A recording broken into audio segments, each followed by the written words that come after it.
Flash fill ఇది వచ్చేసి మనకి ఇది ఆల్రెడీ నేను ఇప్పుడు ఇంతకుముందు చెప్పిన దాంతో సమానం. కంట్రోల్ ఓకే ఓకే చూద్దాం. ఇక్కడ ఫస్ట్ లాస్ట్ అని కాలం పెట్టమంటున్నాను. సరే న్యూ డాక్యుమెంట్ తీసుకుంటాను. మళ్ళీ న్యూ డాక్యుమెంట్ తీసుకున్న తర్వాత సో ఇది అవసరం లేదు, నేను క్లోజ్ చేసేస్తున్నాను. ఎందుకంటే ఎక్కువ ఫైల్స్ ఉంటే కన్ఫ్యూజన్గా ఉంటుంది. C1లో ఫస్ట్ లాస్ట్ అని టైప్ చేస్తున్నాను. C1 ఫస్ట్ అంటే ఫస్ట్ నేమ్ లాస్ట్ నేమ్ అలా అనుకోండి. First name last name or first and last name అలా పెట్టుకోవచ్చు. ఇది కూడా అవసరం లేదు, Ctrl+W కొట్టాను, డోంట్ సేవ్ అంటున్నాను. ఓకే నెక్స్ట్ ఏంటి, D1లో టైప్ ఫస్ట్, E1లో type last. First name, first అంటే కన్ఫ్యూజన్గా ఉండొచ్చు మీకు, ఫస్ట్ నేమ్ అంటున్నాను, లాస్ట్ నేమ్ అంటున్నాను.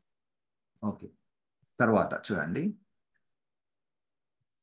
ఓకే ఇప్పుడు in cells C2, C3, C4, C5 type the full name in each cell. For example C2 అంటే ఇక్కడ ఫస్ట్ నేమ్ లాస్ట్ నేమ్ రెండు టైప్ చేయాలి. ఓకే సరే ఫర్ ఎగ్జాంపుల్ నా పేరు టైప్ చేస్తాను. ఓకే తర్వాత ఇక్కడ ఉన్న కొన్ని పేర్లు మీ పేర్లు టైప్ చేస్తానండి. ఓకే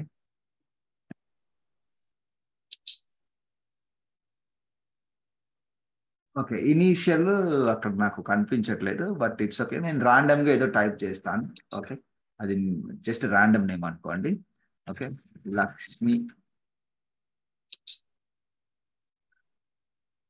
ఓకే ఏదైనా ఒక ఇంటి పేరు చెప్పండి, కొన్ని పేర్లు చెప్పండి.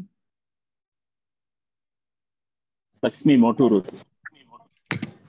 సో ఇంకొక BVM ప్రసాదరావు. రైట్ అండి, BVM ప్రసాద రావు.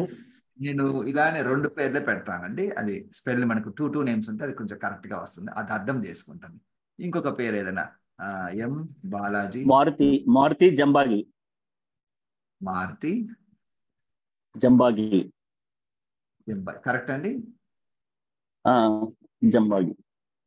సో ఇవి చాలండి.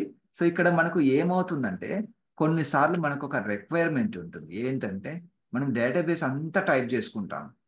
టైప్ చేసుకున్న తర్వాత అయితే ఇందులో ఎలా ఉండాలంటే పేరు ఇంటి పేరు చివరిలో ఉండేటట్టు చూస్తున్నాం అనుకోండి, కొంచెం అదే సీక్వెన్స్ లో వస్తుంది. బట్ ఇట్స్ ఓకే, అది మీరు తర్వాత రియల్ ప్రాజెక్ట్ లో అలా మెయింటైన్ చేసుకోండి.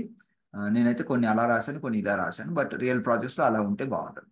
ఇప్పుడు చూడండి, ఇప్పుడు నేను ఇక్కడ ప్రవీణ్ అని మాత్రం టైప్ చేస్తాను. ఓకే ప్రవీణ్ అని టైప్ చేస్తాను. టైప్ చేసేసి ఇక్కడ మీరు థియరీ కూడా కొంచెం చూసుకోండి. ఇక్కడ in cell to start typing first name John and ఈ cell to start typing the second name. So ఇక్కడ రాగి అని టైప్ చేస్తాను. అంటే అది అర్థం చేసుకుంటుంది, వీళ్ళు ఫస్ట్ నేమ్ రాశారు, లాస్ట్ నేమ్ రాశారు అంటే నేను కూడా మిగతా వాటికి నేనే ఓన్గా ఫీల్ చేయాలి, వీళ్ళు టైప్ చేయరు అని అర్థం చేసుకుంటుంది. అర్థం చేసుకొని ఇక్కడ చూడండి, ప్లేస్ ద కర్సర్ D3 అంటే Ctrl+E. సో ఇప్పుడు D3 అంటే ఎక్కడ, ఇది Ctrl+E ప్రెస్ చేస్తే ఏమైంది చూడండి, ఇక్కడ నేను ప్రవీణ్ అని టైప్ చేసినందుకు ఈ ఫస్ట్ పేరు ఏదైతే ఉందో నేను అలా టైప్ చేసిన ఒక మోడల్ ఇచ్చినందుకు Ctrl+E అంటే అది షార్ట్ కట్ టు ఫిల్.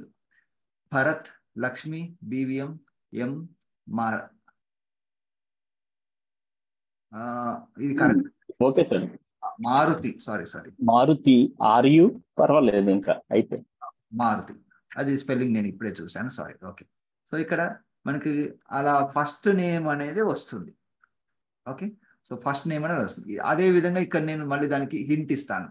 ఇప్పుడు హింట్ అంటే ఆల్రెడీ ఇచ్చాను నేను, ఇక్కడ Ctrl+E కొడతాను అంతే. ఏమైంది, నేను ఇక్కడ ఇచ్చిన మాదిరిగా సెకండ్ నేమ్స్ అన్ని కూడా అదే తీసేసుకొని ఇచ్చింది. ఇలా మీ దగ్గర ఒక 500 నేమ్స్ ఉన్నాయనుకోండి, 500 నేమ్స్ మీరు మాన్యువల్గా కాపీ చేయాలంటే, సపరేట్ చేయాలంటే చాలా టైం పడుతుంది కదా. కానీ ఇక్కడ విత్ ఇన్ సెకండ్స్లో విత్ 1 క్లిక్ మనకు ఆ డేటాబేస్ అనేది అలా తయారవుతుంది, అలా సపరేట్గా వస్తుందండి. సో ఎప్పుడైనా మీకు అవసరం అయితే మీరు వాడుకోండి. అంటే ఇలాంటి ఫంక్షన్స్ చాలా ఉంటాయి ఎక్సెల్లో, మనం చూద్దాం వన్ బై వన్.